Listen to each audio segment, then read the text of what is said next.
Good morning, everybody. Online students, am I visible, audible? Is everything fine? अरे online student को पूछा बेटा.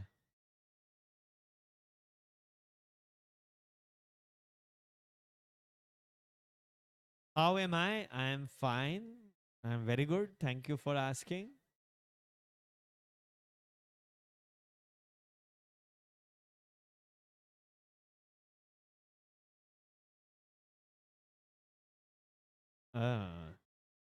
Okay. चलिए, तो फिर सब अच्छा चल रहा है तो पढ़ाई शुरू कर लेते हैं. Change in article of association, ये हमने पढ़ा था कि भाई साहब आर्टिकल चेंज करना हो तो स्पेशल रेजोल्यूशन पास करो. पर स्पेशल रेजोल्यूशन पास करके ना तुमने तीर नहीं मार दिया है. कुछ शर्तें हैं उनको फिर भी मानो.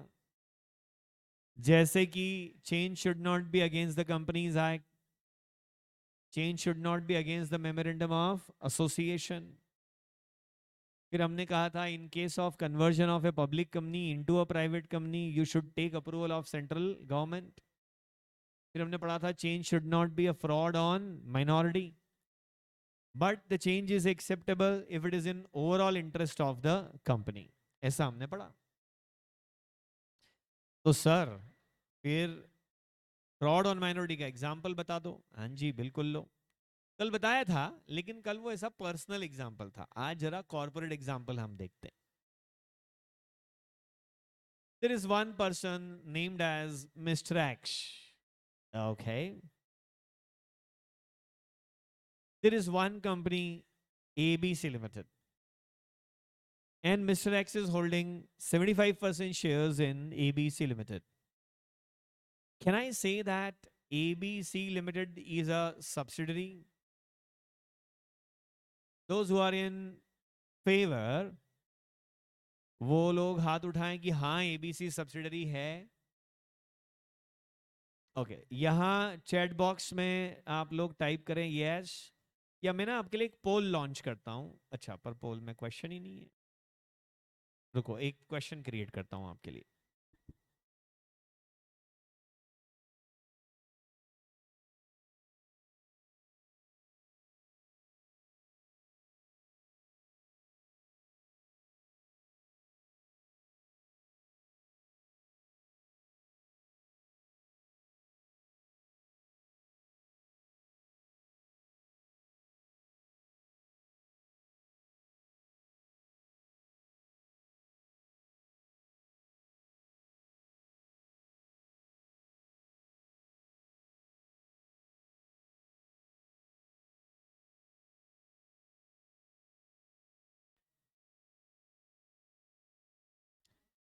चलो तो मेरा सवाल ये है कि क्या एबीसी लिमिटेड सब्सिडरी है, और आपके पास तीन चॉइसेस है पोल में, यस, नो और पता नहीं. देखिए आपकी स्क्रीन पर पोल होगा ऑनलाइन स्टूडेंट्स.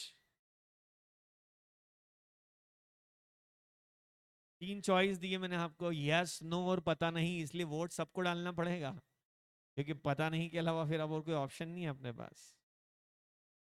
हाँ वो यस नो के अलावा जो भी आंसर हो, जैसे आप कहना चाहते हैं कि मैं मूर्ख हूं तो भी पता नहीं पे क्लिक कर दो. डिपेंड्स बोलना है तो भी पता नहीं. 50-50% में बढ़ गए ये बच्चे. आधे कह रहे हैं यस और आधे कह रहे हैं नो. यहां पे तो यस बोलने वाले बहुत ही कम थे. कितने बच्चे बोल रहे हैं कि no it is not a subsidiary? Raise your hand. यहां बैठे हुए मेजॉरिटी स्टूडेंट्स अराउंड 90% 80% बच्चे कहते हैं कि no it is not a subsidiary. And let me tell you the answer कि ये सब्सिडरी एक्चुअली नहीं है, क्योंकि मिस्टर एक्स हैं, एक्स लिमिटेड नहीं है. अगर एक इंडिविजुअल किसी कंपनी के 100% शेयर भी होल्ड कर लेना तो उनमें एक्स होल्डिंग सब्सिडरी का रिलेशनशिप फिर भी नहीं आता. एक्स एक इंडिविजुअल है. ओके चलो ये तो ऐसे ही थोड़े आपके मजे ले लिए मैंने, अब आगे बढ़े। एक और कंपनी XYZ प्राइवेट लिमिटेड, उसके कितने शेयर है इनके पास? 100%। तो आपको क्या लगता है इन दोनों कंपनियों में मिस्टर एक्स अपने अकेले के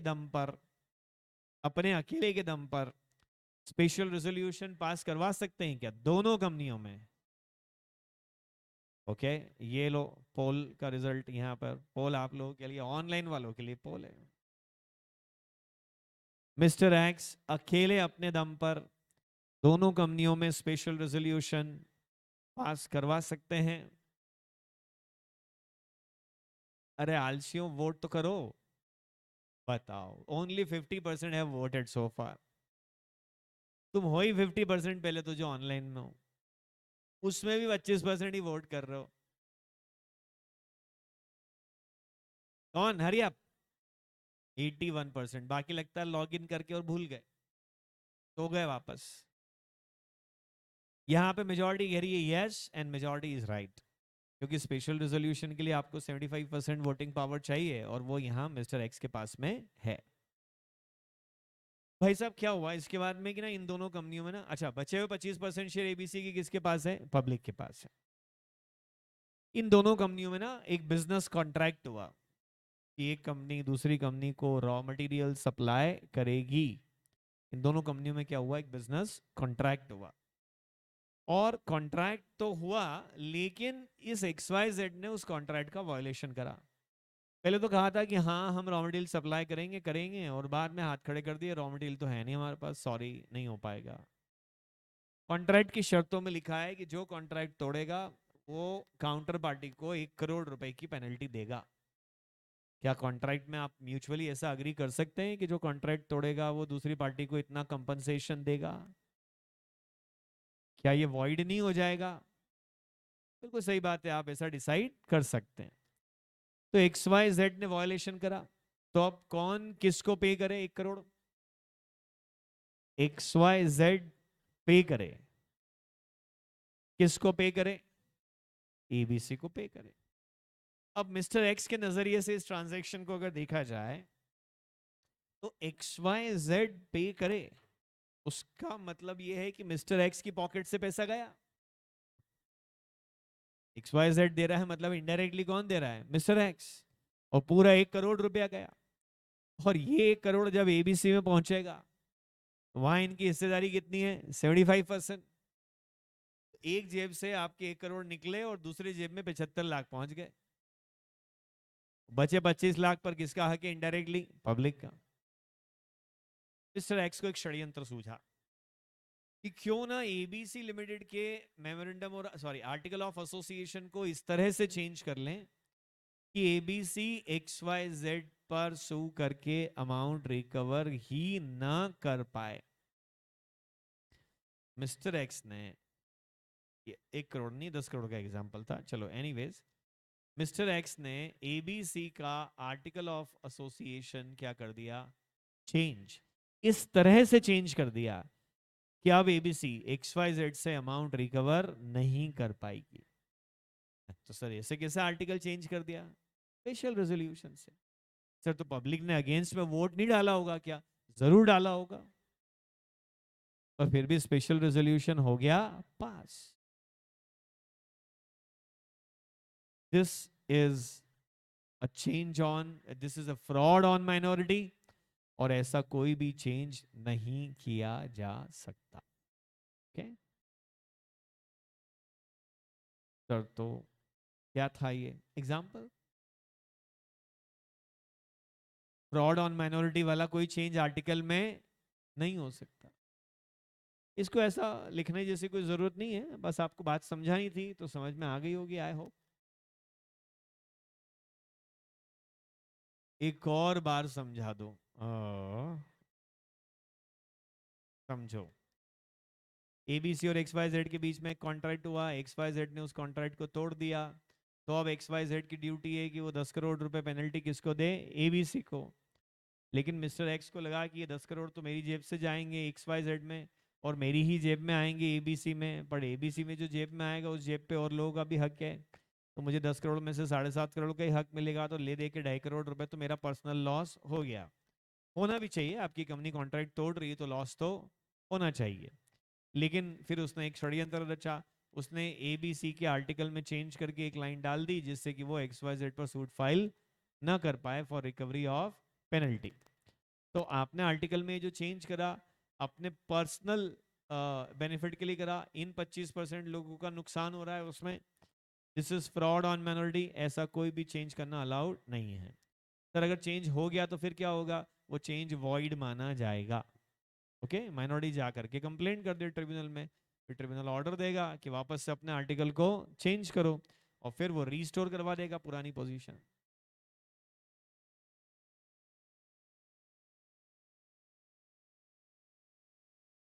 क्या रेजोल्यूशन, वो आर्टिकल ऑफ एसोसिएशन में एक लाइन लिख देंगे कि पिछले 1 साल में हमने जो भी कॉन्ट्रैक्ट करे थे हम उन सबको वॉलंटरीली अपनी तरफ से कैंसिल करते हैं। तो ये वाला कॉन्ट्रैक्ट भी वो कैंसिल कर देंगे, भाई रिट्रोस्पेक्टिव फिर से तेरा मेरा contract cancel, do you agree for cancellation of contract, हम जरूर पूछेंगे सामने वाले से, फिर बोलेगा चल ठीक है कर ले, ठीक है क्या कर ले, तो करना ही पड़ेगा, नहीं तो तेरे को पेनल्टी लग जाएगी अदरवाइज। ओके,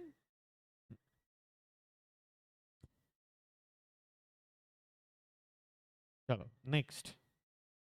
ऐसा चेंज कर, हमने कल पढ़ लिया था, ऐसा चेंज कर सकते हैं which is in the overall interest of the company. ये रही कंपनी, नजर आई स्पोर्ट्स शॉप कंपनी की, हेलो, स्पोर्ट्स मटेरियल बेचती है कंपनी। ये देखो, ये ध्यान से देखो, ध्यान से देखिए, ये है वो शख्स जो यहां छुप करके बैठा है, ये कंपनी का एक शेयर होल्डर है, और इसने पता है क्या करा, इसने कंपनी के कंपटीशन में अपनी एक दुकान खोल दी। कंपनी में भी वोटिंग पावर है इसके पास, कंपनी की काफी इंफॉर्मेशन भी इसके पास रहती है, इसने कंपनी के कंपटीशन में ही एक शॉप ओपन कर दी और कंपनी के सीक्रेट्स चुरा करके, और वो यहाँ पे कंपनी के कस्टमर तोड़ता है, सब ऐसे काम कर रहा है। तो बाकी शेयर होल्डर्स ऑब्जेक्शन ले रहे हैं कि भाई इसको हटा दो यार, आर्टिकल चेंज करो, इस तरह से चेंज करो कि हम उसमें एक लाइन डाल दें कि those who are doing business in competition with the company cannot continue to be member in the company, they must sell their shares. ऐसा हम यहां पर चेंज लाना चाहते हैं, one who is in competition should sell shares. तो उन्होंने क्या करा, ये रेजोल्यूशन पास करा। तो ये जो भाई साहब हैं जिन्होंने दुकान खोली, ये क्या बोल रहे हैं, this is fraud on minority, मेरे साथ अन्याय। कोर्ट ने क्या बोला, तेरे साथ अन्याय नहीं है, ये तू अन्याय कर रहा था, तेरे को हटाएंगे तो it is in the overall interest of the company, simple. Okay, बात खत्म। Section 14 the end. Sir mask निकाल लो, मजा नहीं आ रहा है। अच्छा, मास्क नहीं निकाला मैंने, मजे ही नहीं आ रहा, ठीक है अब मजे लो।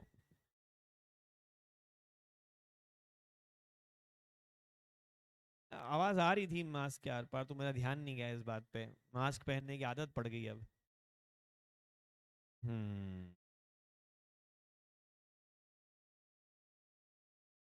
हाथ सैनिटाइज करने की भी बेकार आदत पड़ गई मेरी।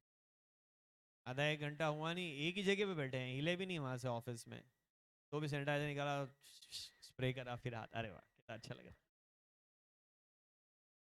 आदत हो गई। अब एक छोटा सा सेक्शन है, नन्ना मुन्ना सा सब सेक्शन है, बल्कि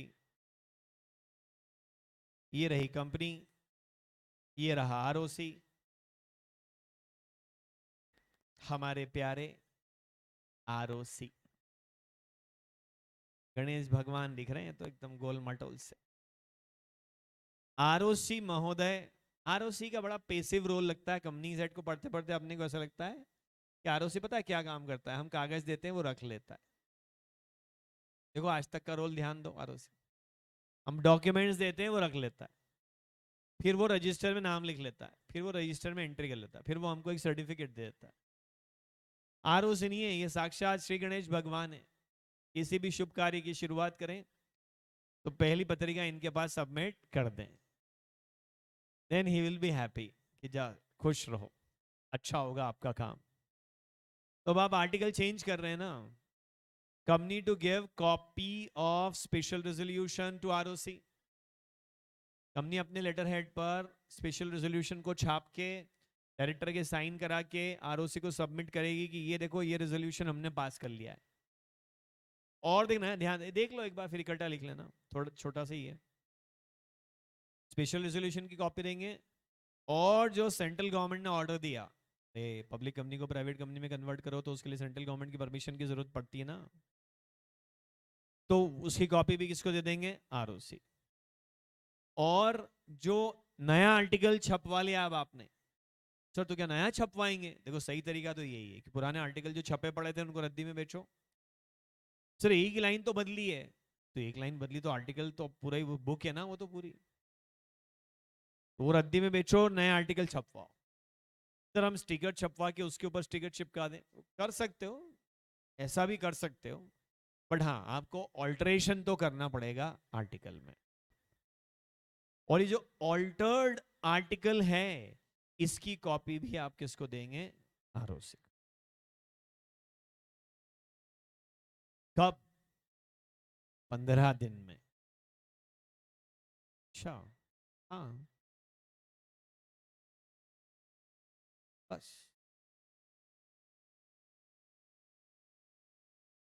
बेटा सेंट्रल गवर्नमेंट वाला पॉइंट सिर्फ पब्लिक से प्राइवेट के लिए है, बट स्पेशल रेजोल्यूशन तो सब तरह के चेंजेस के लिए अप्लीकेबल है।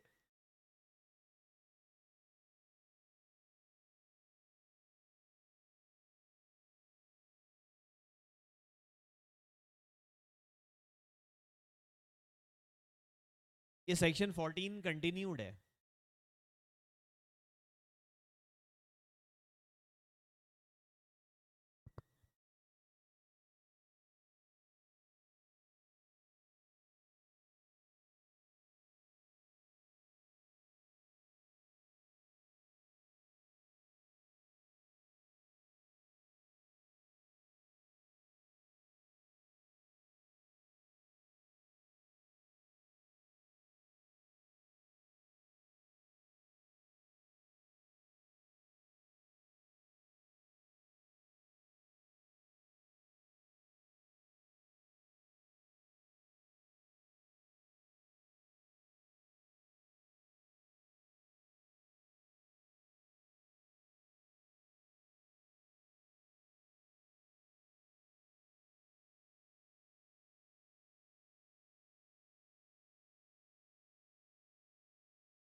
छापा?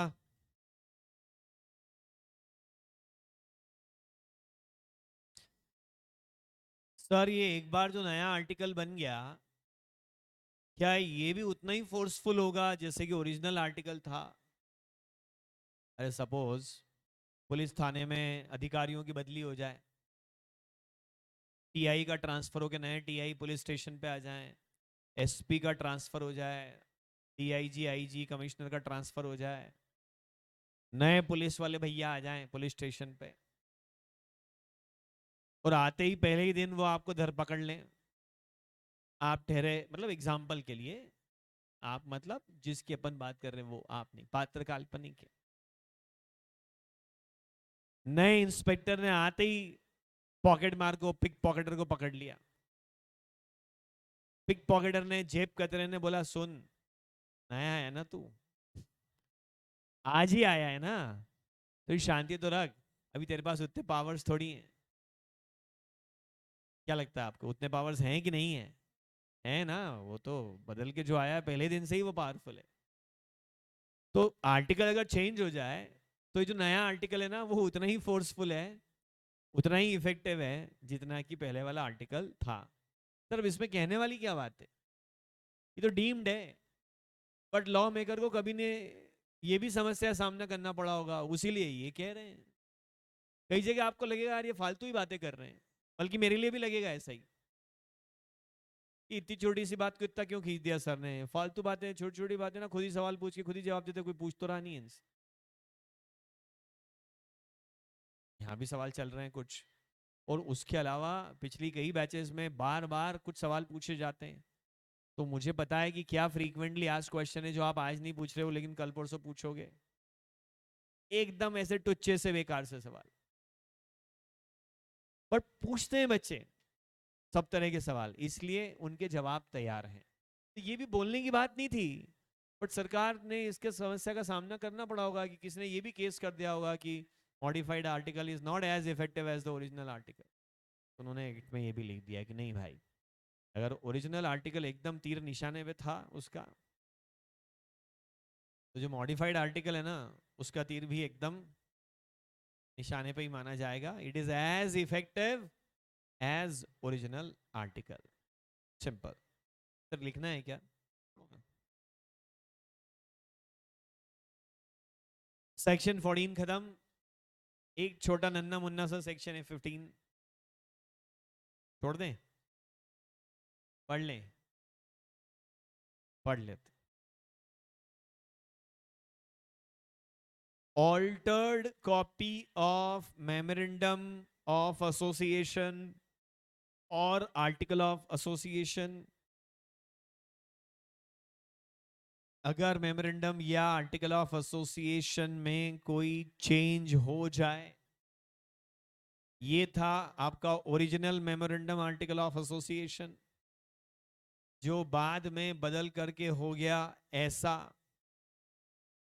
There is a change in memorandum और आर्टिकल ऑफ एसोसिएशन, और इसके बाद कोई बंदा आपसे बोले कि भाई साहब हम आपसे डील करने जा रहे हैं, जरा एक कॉपी देंगे आप मेमोरेंडम की या आर्टिकल की या दोनों की, तो आप पुरानी कॉपी मत इशू करिए, आपको नई कॉपी इशू करना चाहिए। You should issue new one, not the old one. Alteration should be noted in each copy of memorandum and article.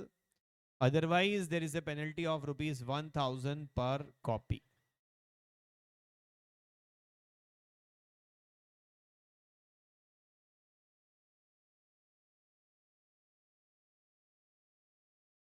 अरे आप तो सोच रहे हो यार 1000 कॉपी छपी हुई पड़ी है, तो अपन तो फीफो पे चलेंगे, जब तक ये पुरानी खत्म नहीं होती यही बांटा करेंगे, फिर ये खत्म हो जाएगी पुरानी, तब नहीं छपवाएंगे फिर बांटेंगे। No no no, this is not done.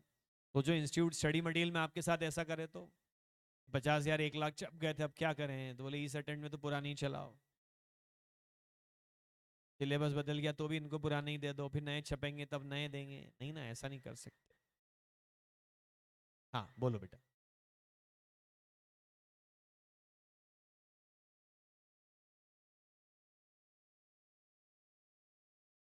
नहीं नहीं, ऐसा कहीं अकॉर्डिंग टू न्यू आर्टिकल नहीं लिखना पड़ेगा, वो तो न्यू चेंज हो गया तो हो गया बस।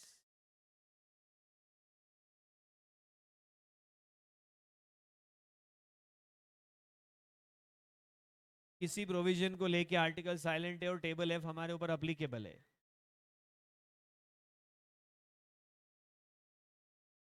हाँ, तो क्या हम उसका ऑल्टरेशन कर सकते हैं? हाँ, क्या था, आप किसी मुद्दे पे साइलेंट थे तो आप पे टेबल एफ लग रहा था, अब आप स्पेशल रेजोल्यूशन पास करके आर्टिकल में एक नया क्लॉज इंट्रोड्यूस कर दीजिए,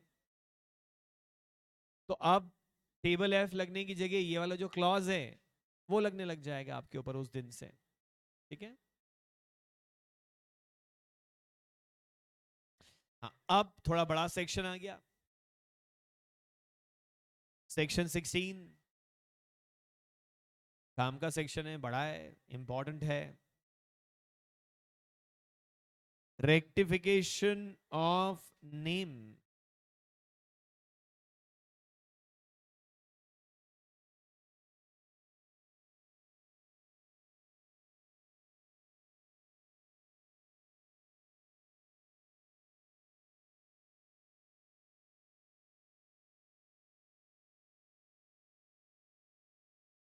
हाँ सर, हम तो ये ऑलरेडी पढ़ चुके हैं, change in name clause of memorandum of association section 13 subsection 1 से सबसेक्शन 3 तक, फिर दोबारा वही चीज पढ़ा रहे हो आप। नहीं, वो चेंज था, ये रेक्टिफिकेशन है। Do you understand difference between the two?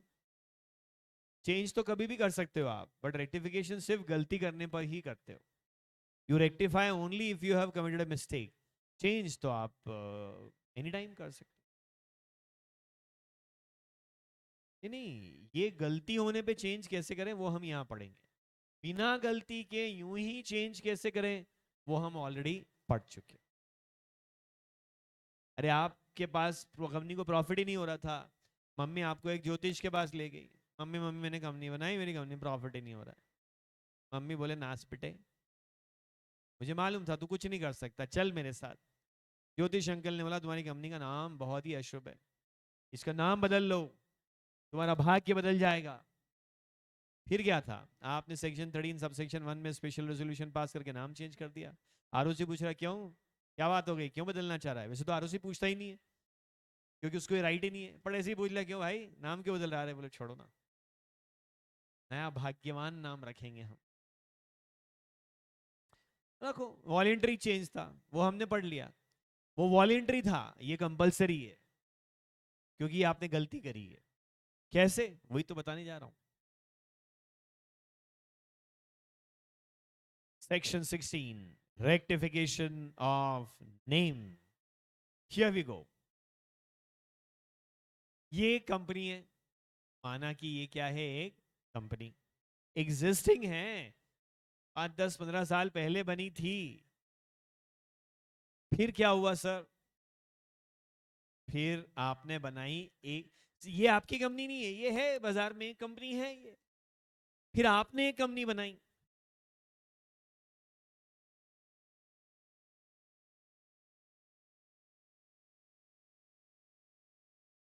और वही नाम रख दिया डिट्टो जो नाम से एक कंपनी एग्जिस्ट करती है. सेम टू सेम या काफी मिलता जुलता, वॉट एवर. काफी मिलता जुलता इज ऑल्सो नॉट अलाउड. हाँ, pronunciation same is also not allowed, बताया था मैंने. सेम टू सेम या काफी मिलता जुलता कंफ्यूजिंग सा नाम आपने रख दिया. इससे एक प्रॉब्लम हो जाएगी पब्लिक को. पब्लिक समझ ही नहीं पाएगी कि पुरानी कंपनी असली है कि नहीं असली है, कि दोनों असली है, कि क्या है कि क्या, पता ही नहीं चल रहा है कुछ. हो सकता है आप उनकी गुडविल को मिसयूज करने लग जाएं. उनके नाम से आपने एक कंपनी खोल ली. आपने इंदौर में एक रेडीमेड गारमेंट्स का आपका काम है, आपने कंपनी बना ली टाटा ड्रेसेस लिमिटेड. तो लोग समझ रहे हैं अरे ये रतन टाटा जी की कंपनी है जो रेडीमेड गारमेंट्स में भी आ चुकी है, बहुत ही एथिकल पर्सन है वो. Tatas are most ethical person, बहुत एथिकली बिजनेस करते हैं. They don't give bribes to government departments. बरसों बरस केस लड़ते रहते हैं, वो पैसा नहीं देते हैं. बहुत एथिकल है टाटा ग्रुप. उल्टे रास्ते से कोई काम करते ही नहीं है, सब काम सीधे रास्ते से करते हैं, चाहे उनका प्रोडक्ट चले चाहे पिटे. They don't care. वैसे भी जो इतना पैसा वो कमाते हैं वो सब उनकी ट्रस्ट में जाता है, और ट्रस्ट सारे वेलफेयर के काम करती. Very ethical people. तो अब आपने एक कंपनी बना ली टाटा ड्रेसेस, तो गुडविल होगी आपकी तो अच्छी खासी कि अरे ये तो टाटा ग्रुप की कंपनी है, इनकी तो जवान की कीमत, इन्होंने बोल दिया तो हो गई, और ये कोई गलत काम तो करते ही नहीं है. कंफ्यूज हो रही पब्लिक. इससे परेशानी किसको होगी, एग्जिस्टिंग कंपनी को. ये वो हमारी गुडविल को मिसयूज कर रहा है. हाँ सर, ये नाम आरओसी ने दिया कैसे, मिली भगत.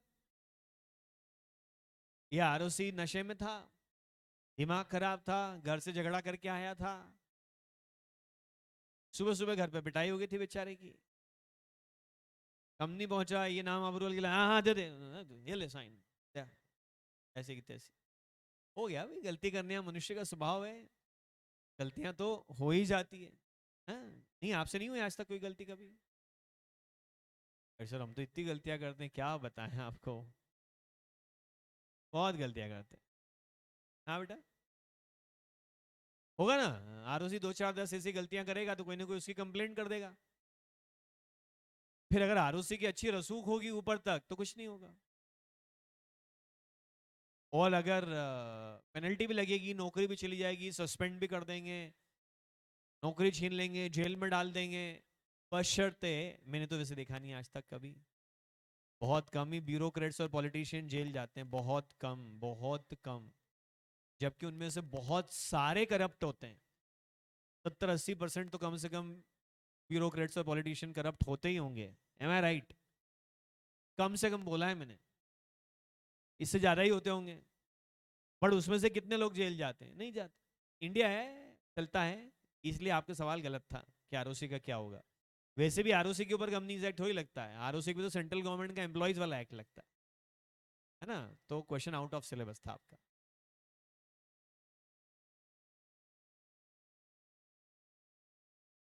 हाँ सर, वो कंपनी एक्स काम करती है, हम वाई काम करते हैं, तो क्या कंफ्यूजन है? वो आरओसी का डिस्क्रिप्शन इसीलिए तो है कि एक कंपनी तमिलनाडु में है और वो पान मसाला बनाती है, और ये एक कंपनी मध्य प्रदेश में है जो सिर्फ ड्रेसेस बेचती है, और उसका नाम वेंकटेश्वर जो भी है एंटरप्राइजेस लिमिटेड है, और हमने भी एक वेंकटेश्वर ड्रेसेस एंटरप्राइजेस लिमिटेड ऐसा कुछ बना दिया, मिलता जुलता नाम। मिलता जुलता, not exactly same. Exactly same तो खैर देता ही नहीं आरओसी, बट मिलता जुलता है, जिससे लोगों को कंफ्यूजन हो सकता है। तो आरओसी ने भी सोचा वो एक छोटी कंपनी वहाँ है, वो पान मसाला बनाती है, ये कंपनी यहाँ है, ये भी छोटी है, ये ड्रेसेस बनाती है, इससे लोगों को कंफ्यूजन होने के चांसेस नहीं है, तो उन्होंने दे दिया। उनका भी तो डिस्क्रिप्शन है आखिर। कंप्यूटर थोड़ी नाम देता है, इंसान क्यों बैठा है पीछे? क्योंकि कंप्यूटर कहीं जाके फेल होता है ना, तभी तो इंसान काम में आता है। हाँ तो अरे यार, अपन भटक गए, विषय पे आ जाएं। सर अब क्या करें? अब इसको गुस्सा आएगा, वो है सेंट्रल गवर्नमेंट। सेंट्रल गवर्नमेंट बोलेगी यार तुम बड़े बदतमीज हो यार, तुमने ऐसा नाम रख लिया है, क्या करते हो? बेटा ये सवाल तो सब जगह है। सर इतनी जेब कटती है, इतनी लूट होती है, इतने रेप होते हैं, इतने गलत काम होते हैं, सर पुलिस को नहीं मालूम है क्या? सबको मालूम है सर। यहाँ यहाँ पे ये शराब बेच रहा है, यहाँ ये ड्रग्स बेच रहा है, जो लोग ड्रग्स कंज्यूम करते हैं, ऐसे ढेरों लोगों को मालूम है कब कहाँ कौन ड्रग्स बेच रहा है, सबको पता है, ओपन सीक्रेट है। चुपचाप ये रख। कौन से कॉलेज के बाहर बिक रही है, कौन से कॉलेज में ज्यादा बिकती, सब मालूम है, सबको मालूम है, सब मालूम है। सब नहीं भी मालूम है तो 80% 90% बातें पुलिस को मालूम है कि क्या हो रहा है और कौन कर रहा है on the top of it. तो जाओ और पकड़ लो ना, ऐसे किससे? ऐसे नहीं होता है। तो सबकी सेटिंग है, थाने बंधे हुए हैं सबके, सब जगह पे। अच्छे थाने लोग प्रेफर करते हैं कि जहाँ ऐसे थाने हैं जिसके एरिया में ज्यादा शराब की दुकानें आती है, वो प्रेफर करते हैं, वहां पोस्टिंग प्रेफर करते हैं। कोई भी शराब की दुकान सारे नियमों का पालन करती ही नहीं है, कोई भी पब पालन करता ही नहीं नियमों का, तो फिर वहां से उनका एक बंधा हुआ अमाउंट जाता है, बीच बीच में दिखावटी कार्यवाहियां चलती रहती। तो इसलिए सरकार क्या कर रही थी, आरओसी क्या कर रहा था, ये सवाल ही गलत है। सही सवाल ये कि आप क्या कर रहे थे। आपने नहीं देखा कि ये नाम से गलत बना रहे हो आप कंपनी, वो तो सब ऐसे ही है, पर आपका क्या? हाँ सर, मैं शरीफ आदमी हूँ, मुझे तो नियम मानना चाहिए। सेंट्रल गवर्नमेंट नोटिस देगी, नाम बदल। ठीक है सर, कितना टाइम मिला है मुझे? आदेश आ जाए उसके बाद 3 महीने में आपको नाम बदलना है, समझे आप? By passing an ordinary resolution. अरे सर अब सरकार ही बोल रही नाम बदल, तो अब काय का रेजोल्यूशन? सरकार ने ये तो बोला कि ये नाम हटा, पर नया कौन सा लगा वो तो मेंबर से पूछना पड़ेगा ना। हेलो, सरकार ने ये तो बोला यार नाम बदलो नाम बदलो, तो फिर मेंबर की मीटिंग बुलाएंगे, भाई साहब नाम बदलना है ये तो तय है, पर ये नया रख रहे हैं, बोलो अच्छा है ना ये वाला नया नाम? उसके लिए ऑर्डिनरी रेजोल्यूशन आपको पास करना पड़ेगा। Okay. Central government order, sir central government order नहीं दे तो एंजॉय, हैव फन। सर हम 3 लोग बैठ के टू व्हीलर पे घूम रहे हैं, कोई नहीं कुछ कह ही नहीं रहा है, घूमो, और एक बिठा लो। सर हम पकड़े गए, हाँ, अब फिर सेंट्रल गवर्नमेंट ऑर्डर दे रही है आपको, 3 महीने के अंदर ऑर्डिनरी रेजोल्यूशन पास करके नाम बदल लो, और फिर इसका नोटिस किसको दे दो? आरओसी को, कि भाई साहब हमने नाम को क्या कर लिया है, चेंज। ये नया नाम की अप्रूवल लेने भी पहले इन्हीं से जाएंगे। देख पिछली बार तूने नशे में गलत नाम दे दिया था, अब की बार ये नाम रख लें, अच्छे से चेक कर ले, और कोई ऑब्जेक्शन तो नहीं है इसमें, फिर बोलेगा नहीं तो बदलो। फिर ये नया नाम रिजर्व हुआ, फिर नए नाम से हमने नाम का रजिस्टर करा लिया, मतलब चेंज करा लिया, फिर इसका नोटिस हम किसको देंगे? आरओसी को, कि नेम चेंज हमने कर लिया है। फिर आरओसी आपको क्या देगा? एक नया सर्टिफिकेट ऑफ इनकॉर्पोरेशन, इसमें लिखा होगा कि पहले कंपनी का नाम ये था, कंपनी इस दिन बनी थी, अब इस दिन से कंपनी का नाम ये हो गया है। जिस दिन आरओसी सर्टिफिकेट ऑफ इनकॉर्पोरेशन देगा नया, मतलब चेंज करके देगा, आई मीन टू से नया देने का मतलब उस दिन से चेंज इन नेम इफेक्टिव होगा, उसके पहले वो इफेक्टिव नहीं होगा, फिर आपकी कंपनी नए नाम से जानी जाएगी। उसके बाद अब कोई कंफ्यूजन नहीं है। हाँ हाँ बेटा, मैं सबकी बात सुनूंगा बारी बारी से, आप बोलो। Salt, okay. हाँ आप पीछे बोलो। उसके पहले जो कॉन्ट्रैक्ट कर लिया तो कर लिया, अब उसका कोई क्या। सर उतने मजे तो ले लिए हमने। हाँ तो हम तीन बैठ कर पेनल्टी लगा दो, फाइन लगा दो, और क्या करोगे एट द मोस्ट। हाँ आप बोलो।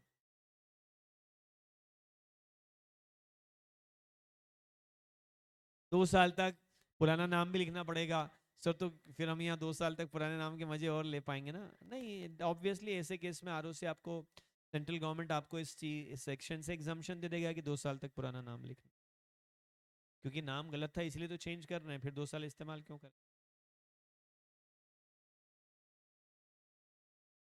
नाम चेंज करने में जो फीस लगेगी वो तो देनी पड़ेगी। कोई क्लेमेबल नहीं होती, आरओसी की मिस्टेक थी, ऐसा कुछ नहीं होता है, सारी गलती आपकी गलती। सर विद इन 15 डेज देना है आरओसी को, और सेंट्रल गवर्नमेंट को, आरओसी को देना बेटा, सेंट्रल गवर्नमेंट को नहीं। कंपनी के मेंबर पर कोई एक्शन नहीं होगा, नहीं मेंबर्स पे कुछ नहीं होगा। ठीक है, तो इसको लिख लेते हैं अब हम, रेक्टिफिकेशन ऑफ नेम। अच्छा इसमें दो बातें, अगर आप एग्जिस्टिंग कंपनी के नाम से रजिस्टर हो गए हो तब भी ये सेक्शन है, अगर आप एक एग्जिस्टिंग ट्रेडमार्क के नाम से रजिस्टर हो गए हो तब भी यही सेक्शन लगता है, विद सम मॉडिफिकेशंस। देखो, अगर आप एक company, if you are registered with a name which is identical with the name of a company, then central government will give you order, then you will pass ordinary resolution and change the name within 3 months. Notice to ROC should be given in 15 days. जब भी आप change कर ले 3 महीने के अंदर अंदर नाम बदल लो, जब भी नाम बदलो 15 दिन में आरओसी को नोटिस दो, प्लस सेंट्रल गवर्नमेंट के ऑर्डर की कॉपी भी आरओसी के पास सबमिट करो। आरओसी इस चेंज को अपने पास नोट कर लेगा और एक नया सर्टिफिकेट ऑफ इनकॉर्पोरेशन आपको इशू कर देगा।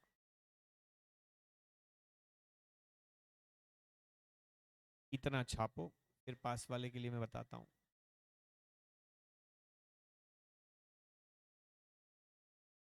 कोई कुछ नहीं क्लेम कर पाएगा बेटा, गलती हो गई थी अब वो सुधर गई। हाँ ट्रेडमार्क्स एक्ट का वायोलेशन होता है तो जरूर आप कंपनसेशन के लिए डिमांड करते हो कि आपने हमारा ट्रेडमार्क, ट्रेड नेम यूज करा, उससे हमको इतने रुपए का लॉस हुआ एस्टिमेटेड, तो आप वो कंपनसेशन हमको दो, वो आपको देना पड़ेगा। जैसे आप नाटा प्रोफेशनल एकेडमी हमारा रजिस्टर्ड ट्रेडमार्क है, अब आप एक नाटा प्रोफेशनल एकेडमी यहीं सामने खोल दें, सामने वाली बिल्डिंग में, और उससे लोग कंफ्यूज हो जाएं और कुछ स्टूडेंट वहां चले जाएं और हम एस्टिमेट करें कि इससे हमारा 2 करोड़ रुपए का नुकसान हुआ, तो हम आपके ऊपर 2 करोड़ का क्लेम डाल देंगे।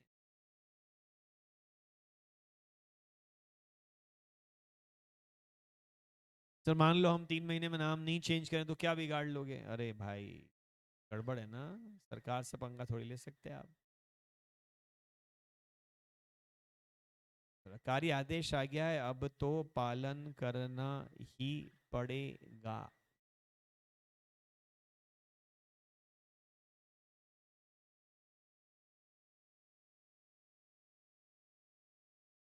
हाँ सर, कुछ कुछ जगह तो हमने सुना है आपके नाम की और एकेडमियां चल रही है, पर उनसे हमको कोई नुकसान हो नहीं रहा है, क्योंकि लोग जानते हैं कि वो हम नहीं है, तो हम कोई एक्शन उनके अगेंस्ट लेते नहीं। और फिर इतनी लंबी लीगल बैटल कौन लड़ेगा? ठीक है, और सर ये तो गलत बात है, गलत बातें सहन करने की आदत बनाओ, यही लाइफ है। इधर एक्सेप्ट इट और have the power to change it. किस किस से लड़ोगे और कब तक लड़ोगे? आप टू व्हीलर चलाते हो, कुछ लोग अचानक कट मार के निकल जाते हो, तो क्या करें? सबसे लड़ें? क्या करोगे? हर बार गाड़ी रोकोगे?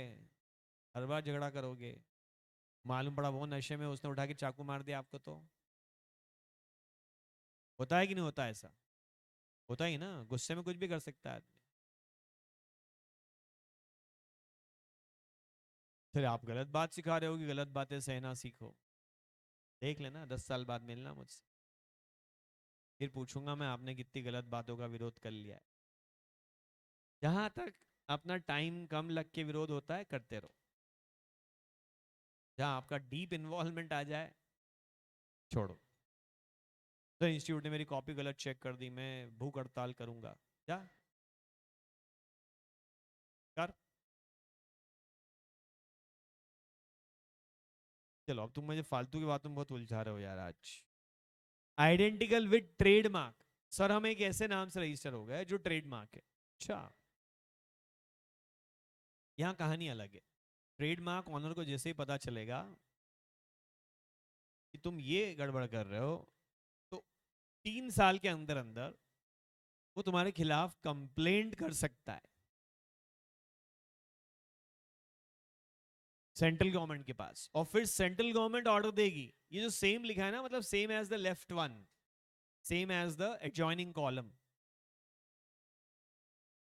First of all trademark owner complaint कर सकता है विद इन 3 इयर्स।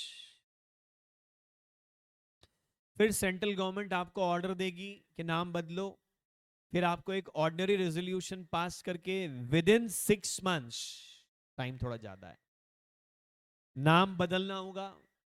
फिर रेजोल्यूशन पास होने के 15 दिन में आरओसी को नोटिस देना पड़ेगा, साथ में सेंट्रल गवर्नमेंट के ऑर्डर की कॉपी भी देनी पड़ेगी। फिर आरओसी अपने पास ये चेंजेस लिख लेगा और एक नया सर्टिफिकेट ऑफ इनकॉर्पोरेशन देगा।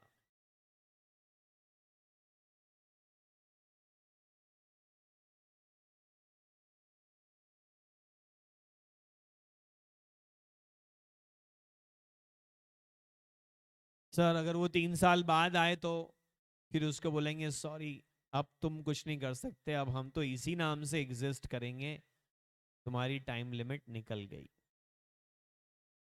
सर ऐसे तो हम फिर बहुत गड़बड़ियां करेंगे। कंपनी बना लेंगे एक ट्रेडमार्क के नाम से, तो पहली बात तो बेटा कंप्यूटराइजेशन हो गया, आरओसी आपको वो नाम देगा ही नहीं। पहले के जमाने में रजिस्टर मैन्युअल होते थे तो गलतियां हो सकती थी। अब कंप्यूटराइजेशन के बाद आरओसी के एंड पे ऐसी गलती हो उसकी प्रोबेबिलिटी ही बहुत कम है।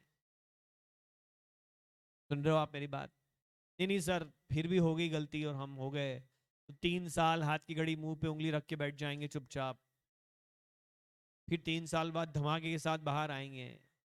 तुम क्यों मानते हो कि लोग बेवकूफ बन ही जाएंगे? वो डिस्क्लेमर दे देंगे न्यूज़पेपर में कि एक और कंपनी जो इस नाम से चलती है बट वो हम नहीं है।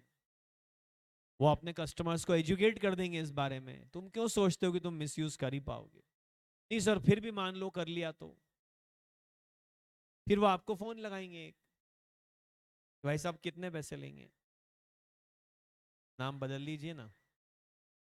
फिर आप बोल देना कि 2 लाख रुपए चाहिए, मैं अपना नाम वॉलेंटरीली बदल लूंगा under section 13 change in name.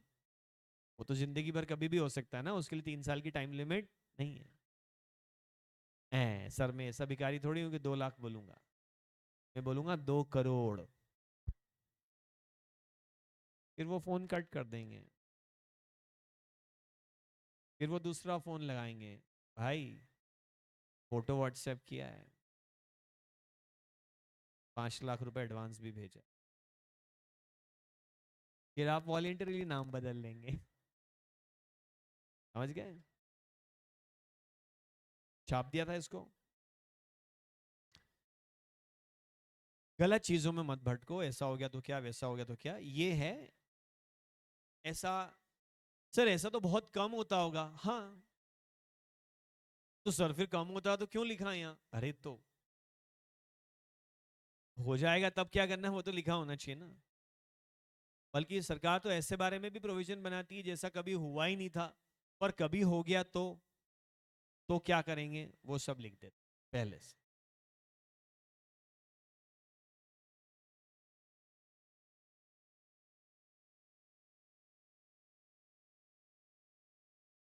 कोई टाइम लिमिट नहीं है, अगर आप गलत नाम से कंपनी बना लोगे पहले कॉलम में, 50 साल बाद वो आए आपके पास तो भी आपको नाम बदलना पड़ेगा। ठीक है?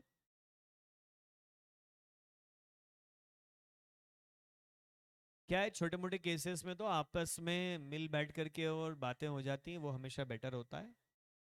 दो कंपनियां गलती से एक जैसे नाम से रजिस्टर होगी तो वो आपस में बात कर सकते हैं कि क्या करना है। बातचीत से सारे मामले सॉल्व हो जाते हैं। अब सेक्शन 17 जो है ना, अच्छा please give question for writing practice. हाँ, तो राइटिंग प्रैक्टिस के लिए आपको क्वेश्चन चाहिए ना। मोबाइल एप्लीकेशन पे हैं आप सब लोग, FM/TM ऐप पर हैं क्या? कितने बच्चे नहीं हैं? हाँ, तो आ जाना। ठीक है, एक एंड्रॉयड फ़ोन आपके पास होना चाहिए। आपके पास नहीं है तो फैमिली मेंबर के पास है तो भी चलेगा। आप रूममेट के पास है, हॉस्टल मेट के पास है तो भी चलेगा। सर है ही नहीं मेरे पास तो मेरे से आके अलग से मिलना, मैं बताऊंगा क्या करना। सर हमने मोबाइल छोड़ दिया, फिर मैं बताऊंगा क्या करना है। जो रजिस्टर नहीं है वो रजिस्टर हो जाना ऐप पर। ओके, कुछ बच्चे नए हैं, उनका नाम मैं उनको नाम बता देता हूँ ऐप का।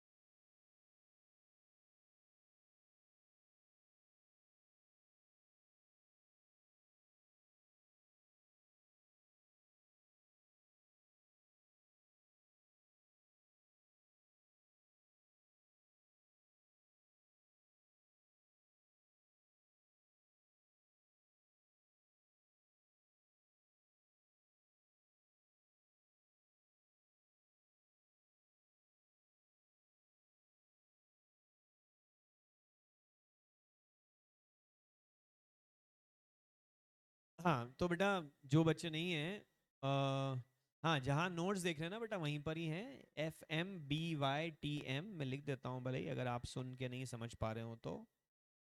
दिस इज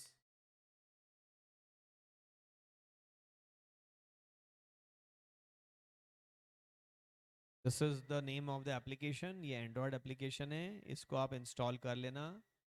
जब आप इसको इंस्टॉल करेंगे उसके बाद में ये आपसे साइन अप मांगेगा। साइन अप करने में अभी गवर्नमेंट के SMS नॉर्म्स के चलते कुछ SMS ढंग से नहीं जा पा रहे हैं, OTP। तो उसकी चिंता आप मत करना, आप तो साइन अप कर लेना। ईमेल पे आपको OTP नहीं आ जाएगा, मोबाइल पर OTP नहीं आएगा। बट डोंट वरी, फिर उस मोबाइल नंबर पे हम अलग से एक सेपरेट SMS आपको भेज देंगे, तो नेक्स्ट डे आप लॉगिन कर पाएंगे। ओके, वो मोबाइल नंबर वेरिफिकेशन अलग से कर लेंगे, OTP नहीं आएगा, डोंट वरी अबाउट इट। जिस समय आप साइन अप हो उसके 24 घंटे के बाद, मैक्सिमम 24 घंटे में आप साइन इन कर पाएंगे।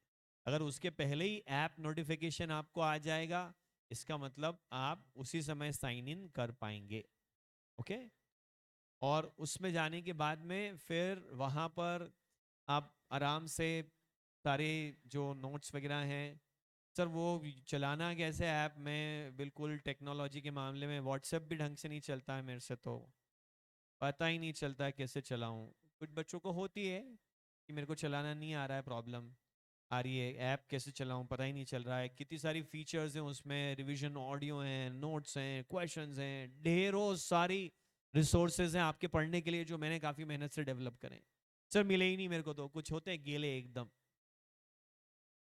तो उनके लिए एक वेबसाइट भी है जहां ये बताया है कि how to use app. FM/TM.com website पे जाएंगे, थोड़ा सा सर्च करेंगे तो उसमें आपको वीडियोस मिलेंगे हाउ टू यूज ऐप के। उन वीडियोस में आप जा करके देख सकते हैं कि ऐप कैसे यूज किया जाए।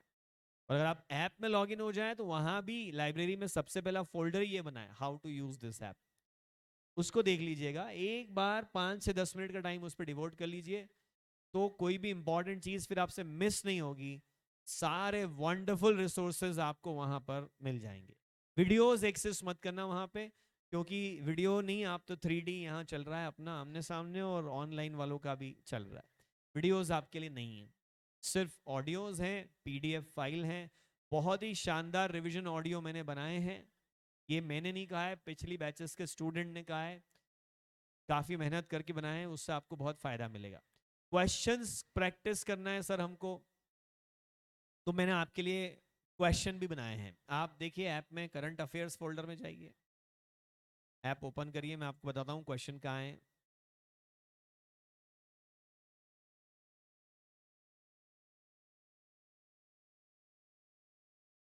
लेफ्ट मेन्यू में जाइए,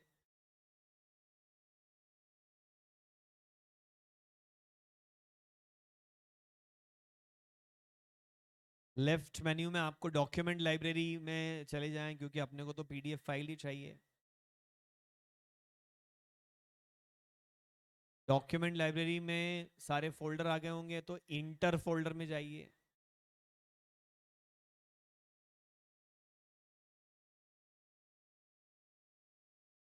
इंटर फोल्डर में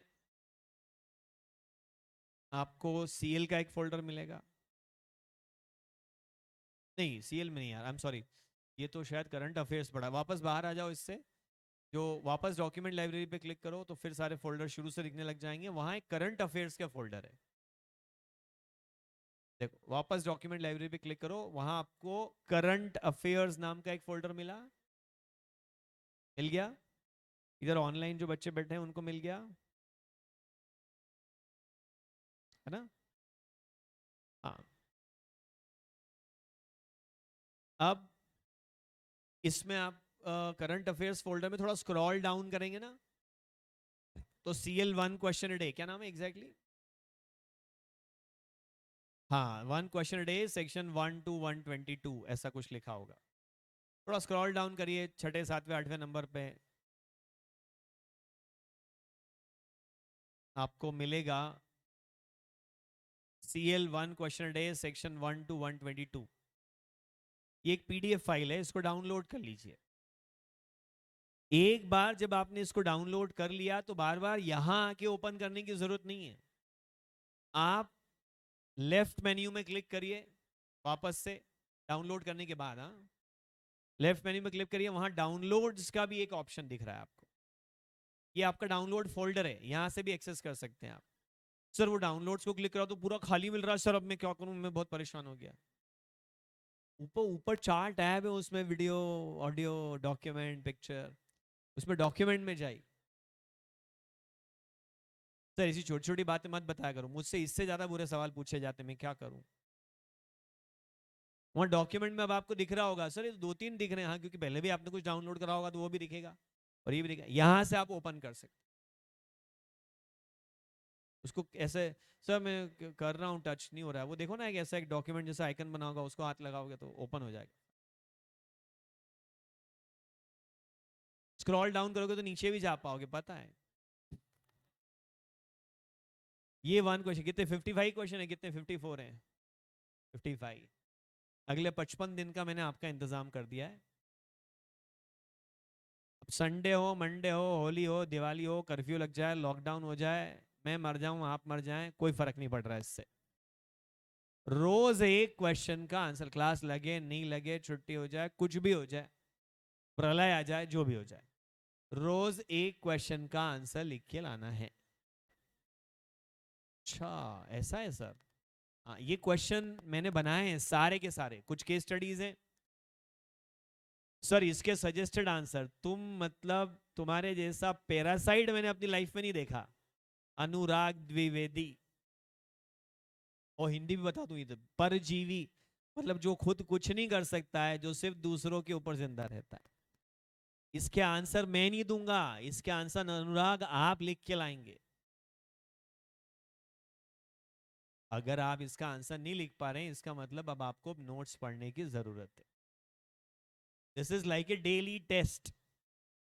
तो आपको क्या करना है, सवाल जवाब मत करो, जो मैं बोल रहा हूं उन इंस्ट्रक्शन को 15 दिन तक ईमानदारी से पहले फॉलो करो, फिर आपके इस बारे में मैं सवाल सुनूंगा और जवाब दूंगा।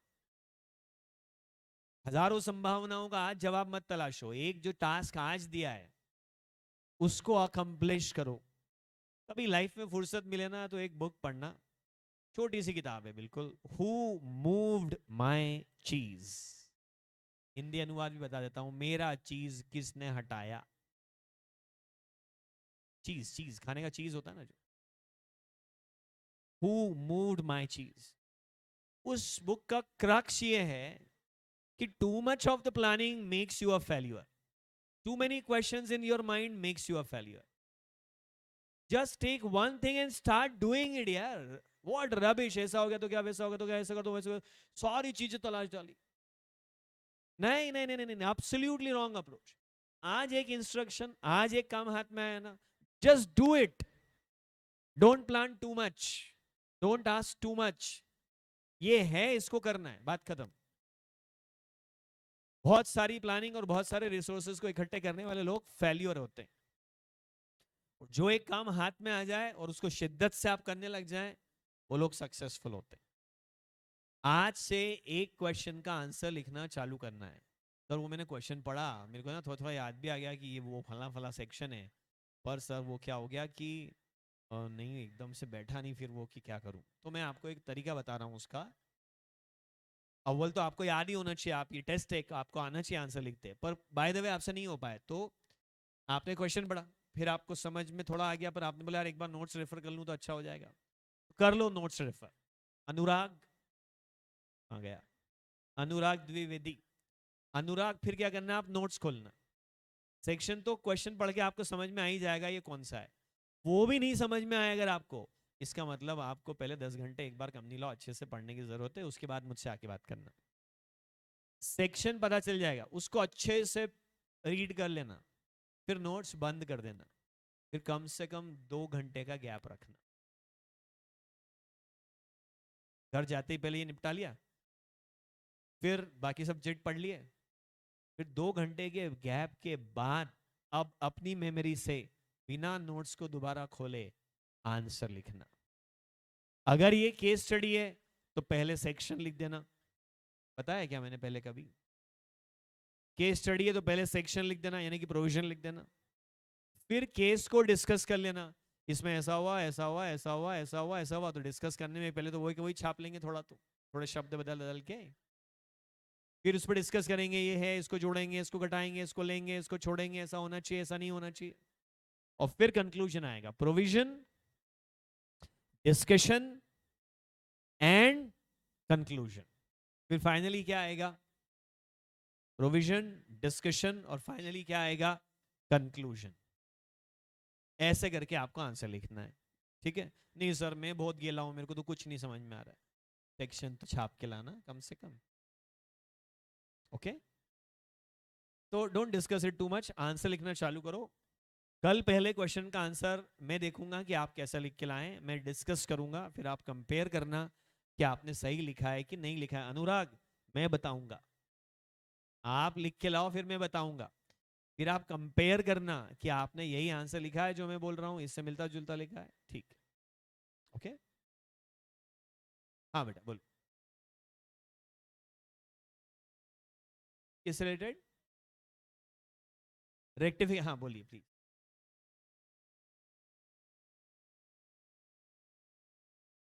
नहीं नहीं, ऐसा मैंने एक सिर्फ छोटा सा एग्जांपल दिया था, सेम नेम तो आरओसी देता ही नहीं है, लेकिन थोड़ा मिलता जुलता नाम आ जाए, एक ब्रजलक्ष्मी इलेक्ट्रिकल्स लिमिटेड है और एक Brajlakshmi electrical equipment manufacturers private limited है, तो थोड़ा मिलता जुलता हो गया ये नाम, और डिफरेंट एरिया है, आरओसी को लगे इससे कंफ्यूजन नहीं होगा तो आरओसी वो नाम दे सकता है, लेकिन अगर आरओसी को लगे इससे जरा सा भी कंफ्यूजन होने के चांसेस हैं तो फिर वो नाम नहीं देगा, ओके।